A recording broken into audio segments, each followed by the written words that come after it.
Hey y'all, it's Dr. Adam Mathews with Mathews Counseling, and we are here with Alan Nahle at LCSW, who is one of our therapists. And we are talking with Alan about an interesting. He's kind of opening my eyes a little bit to a new idea, a new philosophy. So this is a little more of a philosophical discussion. And so it's about Stoicism and mental health. So, Alan, first of all, tell us about how Stoicism. It's a philosophical concept. So tell us about it, and then tell us why it's important to you. Why you feel like it's important to you when we're talking about mental health with folks. Sure. So Stoicism is a very wide and overarching type of philosophical thinking, and it's primarily been around for many centuries at this point. And a lot of it has to do with kind of how we interpret our Yeah. lives in relation to other people's lives, in Okay. relation to the greater world. And although it is a philosophical concept historically, it's been more and more over the more recent years intertwined with mental health a lot more. And the primary reason I wanted to kind of get into it and talk about Stoicism specifically is because when used correctly and understood, it has the ability to be a very helpful and beneficial tool for people to utilize in their lives. Whereas when it's misunderstood or misused, Yeah. it can often have the very opposite effect and Yeah. kind of breed more toxicity in someone's lives. And with it being more of a not so much mainstream topic these days, or Hmm. you know uh, like a concept necessarily, it is common enough of a term at this point that I felt like there wasn't enough of a space to have like a dialogue about Hmm. stoicism and what it actually is and how people can actually use it to Yeah. benefit themselves. Yeah, because I mean, for me, when I hear the word stoicism or stoic, I think emotionless, right? Like I think like Yes. flat emotion, Hmm. and which is not something as a therapist that I want for people, right? I'm usually trying to help people be more emotional rather than less emotional. So, but I think what I hear you saying, and kind of in the post that you've written, like you're saying that's not the case, right? It's No, it is not not it's the not case. flat. That's not what we mean when we talk about stoicism, right? No, absolutely not. But it is a common misconception about Okay. Stoicism. And so one of the reasons I thought it was very important is because the historical, especially for how guys are raised, how males are raised in Western Yeah. society, as well as many parts of the world. Stoicism has been very aligned with the concept of like toxic masculinity, guys Mm. specifically being discouraged from showing emotion, from showing weakness, from showing any sort of vulnerability. And it's this overwhelming pressure and societal expectation that men have to always be strong, always have to have everything figured out, have to problem solve everything, and just be Mm. on top of everything and not ask for help. And Stoicism um, is actually the complete opposite of that. Okay. As opposed, because so Adam, like you said, a lot of people think of Stoicism as someone who's flat, not emotional, like super powerful, like mentally does not crack under any sort of pressure, Yeah. and they just repress and compartmentalize their emotions and their experiences. But Stoicism itself actually challenges those things very head on. It's not the concept of hiding your emotions or putting them on the wayside or not really exploring them. Stoicism actually encourages people to explore their emotions, to Mm. observe your emotions, your emotional state, to analyze your emotional state, and really be mindful of, why am I feeling the way I'm feeling? Why Yeah. am I experiencing what I'm experiencing? It's very in line with mindfulness overall. Mm. And so you can see how it's a very thin line between Yeah. how stoicism is presented versus what stoicism actually is. Yeah. And so that's the main crux of stoicism, and Yeah. why I thought it was important, especially in the mental health aspect of it, because it's very aligned with CBT, so cognitive Okay. behavioral therapy, which Yeah. you're really challenging the thoughts that you're having your negative thinking patterns and how they're Yeah. affecting your emotional state and why you're feeling those things.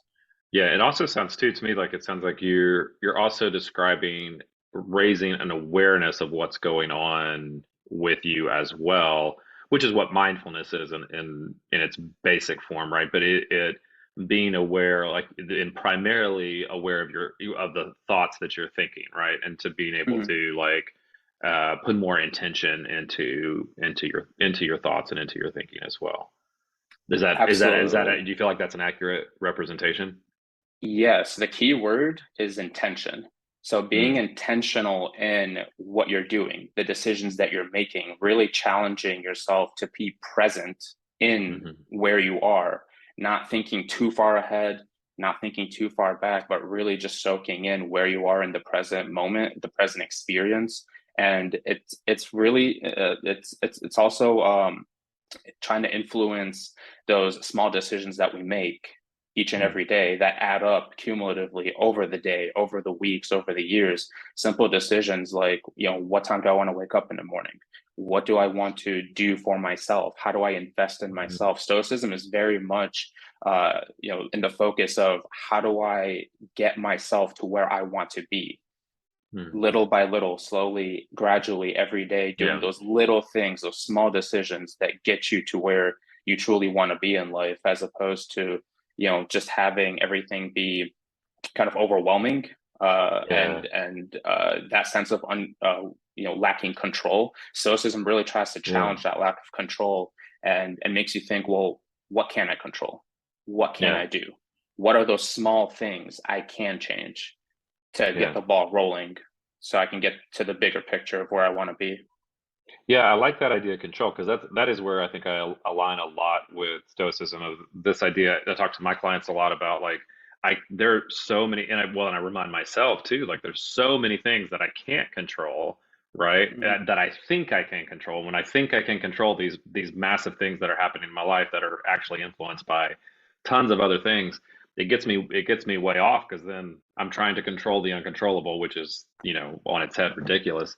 But being Mhm. able to refocus on what those things are that I can control, that to me is really key. And you're saying that's a Stoic philosophy, essentially, right? Absolutely. Awesome. Well, so Alan, kind of, what are some? Do you have any kind of like practical examples of like how would this look, right? And in everyday life, right? How would we apply these ideas of Stoicism to maybe some problems that our clients or anybody is really kind of facing out there in the world. Sure. So let's take off the top of my head, I guess, like physical appearance that people have. So a lot of Right. people very self-conscious about their physical appearance. There's a lot of little parts of us that we don't necessarily like or enjoy, and we wish they were different, better, closer to Mm, what we envision the best version of ourselves to be. So how to apply stoicism to something like that is, well, one, asking, why do I dislike certain parts of myself? What is it about those parts that I find mm, unappealing or not attractive to me? And why do I feel like other people feel like those things are unattractive? mhm, And then once we've identified the why of it, then it's like, okay, well, what do I want to do about it? I can't necessarily change how I completely look, but I can alter certain parts of how I look if that is what's going to make me happy and feel more like myself, to be able to express myself in a way that feels mm. comfortable to me. And so let's take weight loss, for example, because that's obviously a very common thing that a lot of people, strive to do is lose weight. This is a little personal for me because I used to Yeah. struggle with weight Mm, myself for most of my life. And so when tackling the matter of like, oh gosh, I'm overweight, I want to be a certain number, I want to be a certain way, I want to look a certain way, but the goal that I have in mind feels so unattainable, so unachievable because it's so far yeah. away. And so what stoicism would kind of impact in this sense is like, okay, I can't get to that right now, and it's not going to be easy. But what can I do to get the ball rolling on that? What are the small hmm decisions I could make? So for me, in a personal sense, what I decided to do is, well, okay, well, I can control what time I wake up. So I have to do a work shift sometime in the day, but I have time in the morning before I go to work. So I could alter my sleep schedule and wake up a little earlier, and that's something within my control, and something I can do. I'm not going Mm, to go and lift a bunch of weight that my body cannot control just yet. So I have to start with what I can control. So I can control when I mm, wake up. So I change when I wake up. So I wake up in the morning and it's like, okay, well, I want to lose weight. So what do I need to do? Well, I can't just completely, cold turkey switch my diet from what I've been eating to a completely unrealistic yeah, thing of just eating, salads every day and just that. So what can I do? What mm, can I start altering in what I yeah, currently do? And so it's starting to replace little pieces of it. So instead of having fast food 7 times a week, I'll cut down to 6 times a week, eventually five mm, times a week, maybe even 4 times a week. That's in my control and it's within reason. I'm not trying to do something unreasonable or unrealistic mm, because then I'd be setting myself up for failure. It has to be a long game. yeah, It has to be a thinking of the bigger picture and how to slowly can influence the small pieces that make up that bigger picture. So think yeah, of it as like a giant puzzle. We can't just put the whole puzzle together at once mm. because one, that's not really fun to just put it all, Yeah, just slap to it put it all all. on. Yeah. But we have to go piece by piece. What are the pieces we can control? Where do they fit into our lives? Well, and I think that what I like too about what you're saying is I think even in that example, there's partly looking at what we can control and what we can't control. It seems to me it's also recognizing that there's a lot of things that affect our weight number, for example, right? Mm-hmm. And there's a lot of things that go into that. Some of those I can't control, some of those I can't control, right? Mm-hmm. But all those things you're describing also, if I can shift that goal to one of health, right? A one of being more active, one of um, uh, improving, my cardiovascular health or improving something like that, that kind of moves me toward like, I can control that, right? Like I can start to do some things that have a positive effect and those small pieces like yourself. I think that's also what that reminds me of and brings up for me is when we're talking about something like depression, for example, right? I can't always control that mood. It's not a flip of a switch, right? But I can do things like I can go for a 10-minute walk. I can go for a 10-minute walk every day, right? If I'm physically able to do that, right? I can look at things like my sleep, like things that affect it, like even gratitude practices that we know affect our mental health, like those types of things. Like I can't necessarily like control the mood that comes over me or the emotions that's happening or the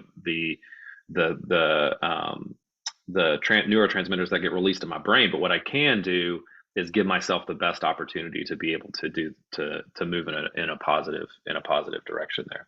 And Mm-hmm. those are the things that I really like about kind of what you're talking about is it does give us more measure of control, an awareness, and it kind of zeroes in on those small achievable steps that we are able to uh, uh, kind of do in life that over time pay off in a big way. You're using the puzzle analogy.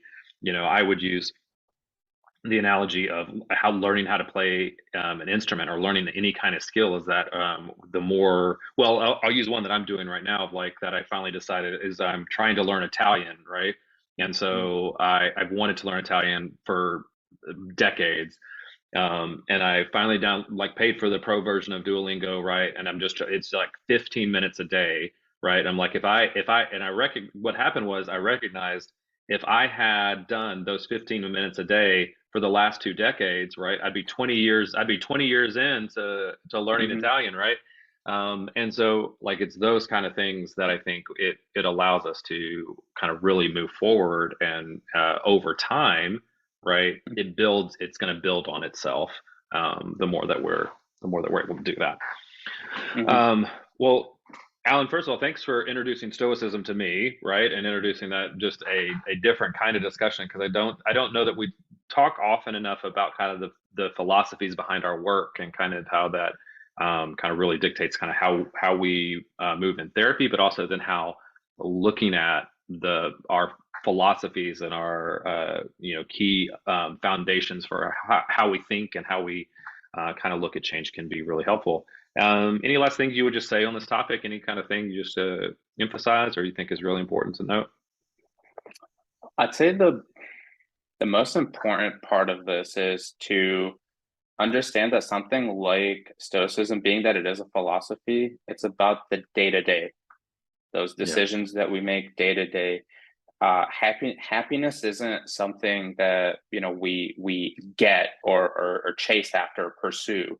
mm, It's something that is a byproduct of what we're doing day to day. It comes when we make the decisions that are right to ourselves. It's not something that we want to feel like it's like a carrot on a string that we're constantly chasing, like, where do I find sure. happiness, where do I get happy. It's more, it comes from you, it comes from what Mm, you do on a daily basis, and mm, focusing on the day to day and how we're using those days, it will eventually add up to what we're trying to achieve at the end of that road and that journey. And that's what I would want to emphasize, is focus on being present in the day and keep try to focus one day at a time, and it will yeah. add up.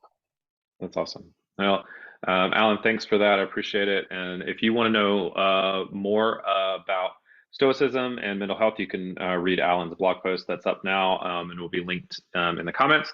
And if you just need help kind of applying this or more cognitive behavioral therapy skills to your life and to what's going on, we have several therapists that are have openings and are ready to help, both in person and telehealth. And you can request an appointment online at mathewscounseling.net, where you can also read more about each one of our therapists. You can read more about Alan and our other therapist as well, and request an appointment with them. All right. Thanks, Alan. We appreciate it.